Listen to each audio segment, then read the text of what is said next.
পাগলারে লাত্তি মাত্তি দিয়েন না। পাগলা পিতা মিটা বুঝে না, পাগলারে জিলাপি দিও না। এটা কোন পাগলা বলছে? ওই পাগলারে না, যারা বুঝে না তাদেরকে জিলাপি দিও না। এটারও একটা তরিকতের ভাষা আছে। হয়তো আমরা গান বলি, গান শাব্দিক অর্থ নিয়ে যদি আমরা কথা বলি এটা ভিন্ন রূপ হয়ে যায়। আবার যদি আপনি গভীরভাবে চিন্তা করেন, যেমন আল্লাহ মানুষ দিয়া মানুষ বানায়, আল্লাহ মানুষ দিয়া মানুষ বানায়, তুমি তাকে কোন জায়গায়? আল্লাহ তোমায় খুঁজতে গিয়া, আল্লাহ তোমায় খুঁজতে গিয়া পয়রা গেলাম নিঃসন্দায়, আল্লাহ তোমায় খুঁজতে গিয়া, আল্লাহ তোমায় খুঁজতে গিয়া পয়রা গেলাম নিঃসন্দায়।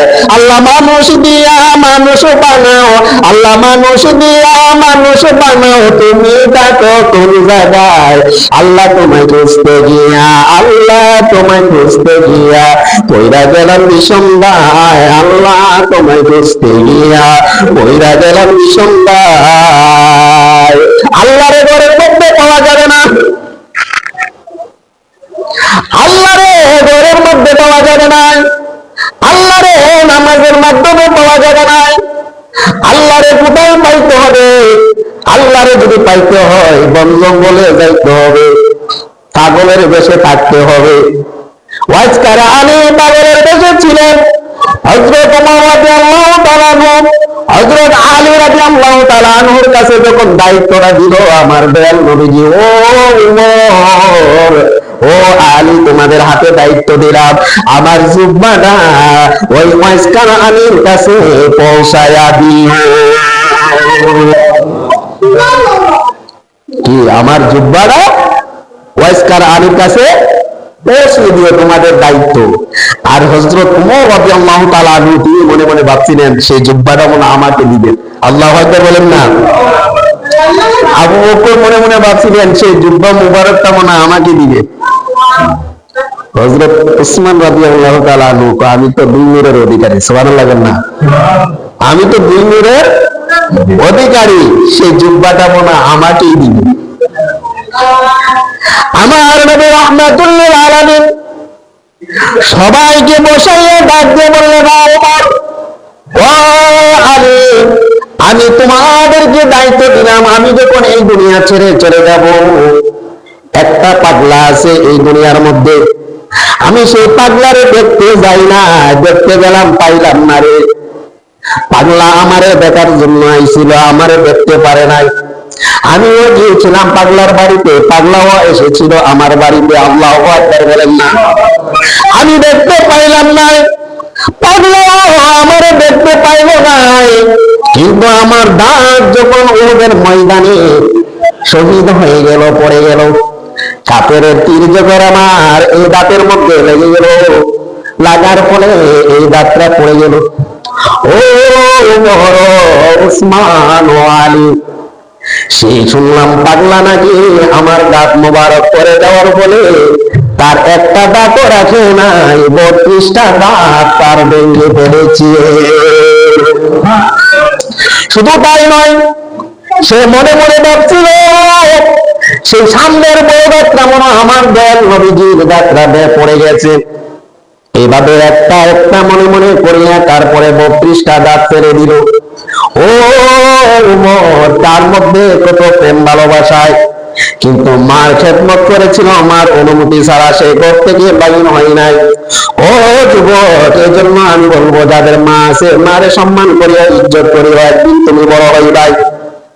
মারে জীবনে যদি কষ্ট দিয়ে থাকো, মনে করো তুমি বড় হইবা, না না না, তুমি কখনো বড় হইতে পারবাই নাই। তুমি যদি মনে করো আমি গোপালার মধ্যে থাকি, মারে আমি রাখলাম বৃদ্ধাশ্রমে, তারপর জীবনে ভুল করালাই, একদিন তুমিও মরার সময় বৃদ্ধাশ্রমে থাকবাই। তোমার মা তোমার জন্য দোয়া করে নাই, বরঞ্চ তোমার মা তোমার জন্য অভিশাপ দিয়ে গেছে। ওই পাগলা মার অনুমতি ছাড়া বাইরে হয় নাই। ওই পাগলা মারে ডাকবা বললেন, মা গো, ও মা, আমি তো মায়ার নবীকে দেখবো, আপনি যদি অনুমতি দেন আমি মায়ার নবীজিকে দেখবো। এই কথা বলার সাথে সাথে মা অনুমতি দিলে, যাও পাগলা, যাও রে যাও, তুমি গিয়ে দয়াল নবীরে দেখে আসো। আর দাঁত মোবারক, ওই দাঁত মোবারক মেরে দিলেন আমার দয়াল নবীজির কান মোবারকে যখন গিয়া পৌঁছলো, ওই পাগলারে দেখার জন্য রওনা হয়ে গেল। এদিক দিয়ে আমার অনুমতি নিয়ে পাগলা বাইর হয়ে গেল। আমার দয়াল নবীজি পাগলারে দেখার জন্য আসতেছে।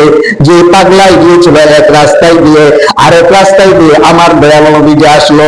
ওই পাগলার বাড়িতে আইসা ডাক দেয়া বললেন, বাড়িতে কেউ আছেন? একজন করুণ সুরে ডাক দিয়া বলল, আমি আছি। আপনি কে গো? আমি হইলাম ওয়াইস কারানির আম্মা। চিৎকার করে বলুন সুবহানাল্লাহ।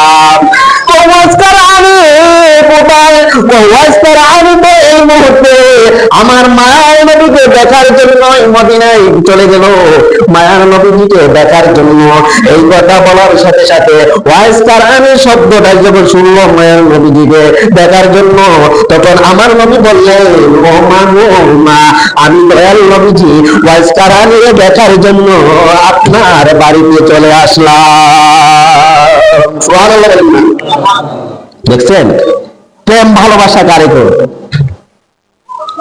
নবীকে পাইল না, সে প্রেম ভালোবাসা নবীর মহব্বত কতদূর সেইটা বোঝানোর জন্য আমি আজকের আলোচনা করতেছি।